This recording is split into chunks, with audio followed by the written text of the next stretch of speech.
कई बार इस प्रकार से लगता है कि शायद मुझे बेईमानी का पैसा हजम नहीं हो सकता। अगर आप ईमानदारी से अपना काम कर रहे हैं तो आपकी प्रोडक्टिविटी ज़्यादा होगी, आपकी कामयाब होने के चांसेस 50 से 100% हो सकते हैं।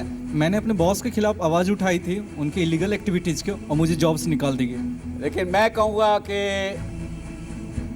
गलत चीज़ को बर्दाश्त करना भी बेईमानी है।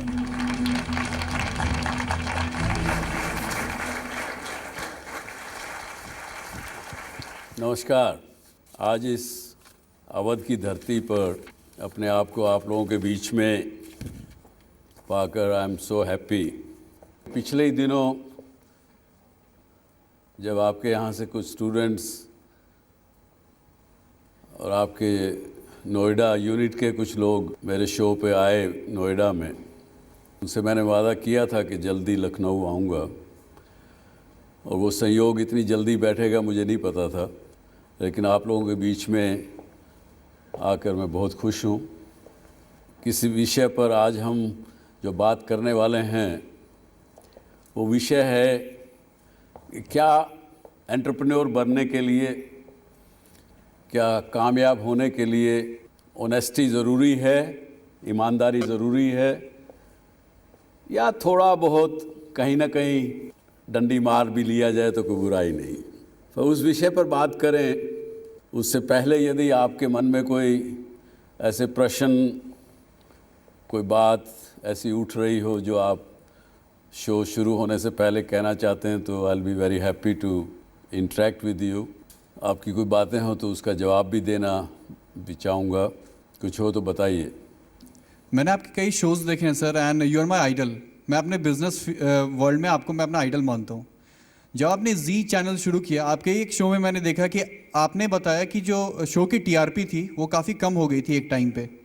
तो आपने कैसे ओवरकम किया? क्या आपको नहीं लगता ऑनेस्टी इसका एक रीज़न है जो आपने ओवरकम किया इससे? बैठिए, मैं जवाब देता हूँ आपको। देखिए, टीआरपी कम होना, ज़्यादा होना, ये जिस प्रकार से ज़िंदगी में उतार चढ़ाव आते हैं, उसी तरह बिजनेस में भी उतार चढ़ाव आते हैं। कोई भी चीज़ परमानेंट लाइफ में नहीं है। तो बिजनेस में ये मान लीजिए मीडिया का काम है तो उसमें टीआरपी ऊपर नीचे होती है, लेकिन आप कॉन्स्टेंटली लगे रहें। और मेरा ऐसा मानना है कि आदमी की हार तभी होती है जब आप हार मान लें। कहें तो मैं वहीं नीचे आके आपसे इंटरेक्ट करता हूँ। मेरे ख्याल बहुत ऊंची स्टेज थी। हाँ, आपको क्या लगता है कि सच्चाई कामयाबी के लिए ज़्यादा ज़रूरी है, एकदम ज़रूरी है, या थोड़ी ज़रूरी है? कुछ कंडीशंस ऐसी होती हैं जहां अगर हम ऑनेस्ट हैं तो चीज़ें और ज़्यादा कॉम्प्लिकेटेड हो जाती हैं, और ज़्यादा ख़राब हो जाती है। ठीक है, और कोई? सर, मुझे ये पूछना था, have you ever experience loss from doing what is right, और आपने ओवरकम कैसे किया उससे? मुसीबतें जब आती हैं ज़िंदगी में, मेरा जो अनुभव है वो ये है कि वो ईमानदारी से ज़्यादा जल्दी ठीक की जा सकती हैं बजाय इसके कुछ मैनिपुलेशन करने के। Sir, my question is, we are talking about here honesty. Sir, in my point of view, I'm in the side of strength. Honesty is a strength in my point of view, because it's, influence transparency in yourself.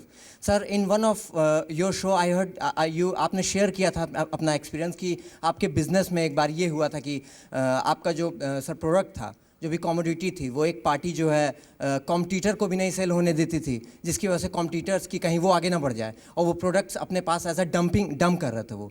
तो sir, honesty, if you are honest in your yourself आप खुद के environment में को honest कर सकते हो आप। But how can you change the overall system if you are honest? System is not honest, sir. There's a lots of unethical means in the systems. So how can you change the systems, by putting the ethical means through, this honesty, through the tools of honesty, we can say? बड़ा अच्छा सवाल है। I must congratulate you. आज ही सुबह मेरे पास एक हमारे industry के जर्नलिस्ट आए मैं नाम तो नहीं लूँगा, लेकिन एक स्टेट के मुख्यमंत्री के बहुत नज़दीक हैं वो।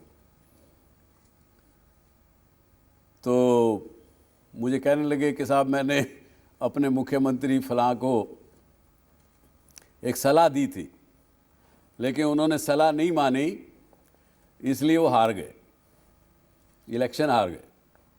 मैं क्या सलाह थी आपकी? कहा जी सलाह मैंने ये दी थी, देखो भैया किसी ईमानदार आदमी को रोंग साइड में रब मत कर देना। आपको बेईमान लोग मिलते हैं, भ्रष्ट लोग मिलते हैं, आप उनको कुछ भी करो, उठा के अंदर भी कर दो, जेल में भी डाल दो, कुछ भी कर दो आप, लेकिन कोई सच्चा आदमी अगर मिले उसके साथ पंगा मत लेना। तो आपने जो कहा सच्चाई के पर रहने के कुछ नुकसान हैं, लेकिन आज का युग का समाज में कोई भी व्यक्ति हो, देश में कोई भी व्यक्ति हो, अगर आप अपनी ईमानदारी पर हैं तो आपसे लोग डरेंगे, आपको परेशान नहीं करेंगे। ईमानदारी या ऑनेस्टी वो भी बहुत प्रकार की है। आप केवल पैसे के लेन देन में ईमानदार हैं, वो एक बड़ी नॉर्मल सी बात है, सबको समझ आती है। लेकिन मैं आपको कुछ सिचुएशन आपको दूंगा, आप उनको सोच के बताएं मुझे। मैं आपसे पूछना चाहता हूं, आप लोगों की निगाह में क्या डॉक्टर मनमोहन सिंह जो हमारे पहले प्रधानमंत्री रहे वो पूरे ईमानदार थे कि नहीं? अगर मनमोहन जी की बात की जाए तो वो एक पूरे ईमानदार व्यक्ति हैं मेरे हिसाब से। और अगर इंडिया की भी बात करें तो मोस्ट ऑफ द पीपल वो यही सोचते हैं कि मनमोहन सिंह ईमानदार व्यक्ति हैं। सोनिया गांधी के परस्पेक्टिव से हम देखेंगे तो मनमोहन सिंह एक बहुत ईमानदार व्यक्ति थे उनके लिए, बट अगर हम इंडिया की जनता की नज़र से देखते हैं उन्हें तो शायद वो बिल्कुल भी ईमानदार नहीं थे। मेरा मानना है कि मनमोहन सिंह ईमानदार थे। किस प्रोस्पेक्टिव में?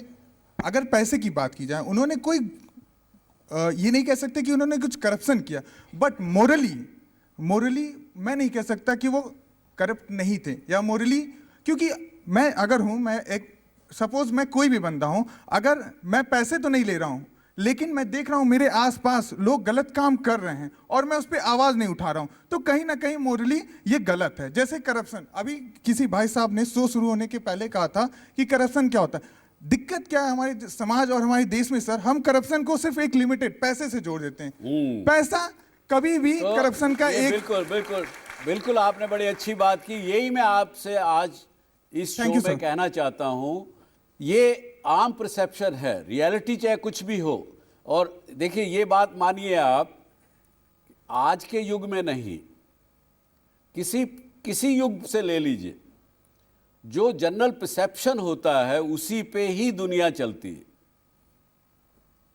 सीता जी, जब राम और सीता ये सब वनवास से वापस आ गए और फिर सीता को बाहर जाना पड़ा क्योंकि परसेप्शन जनता का ऐसे था कि वो गलत थी, तो राम को उसको त्यागना पड़ा, उनको वापस भेजना पड़ा आश्रम में, अपने से अलग करना पड़ा।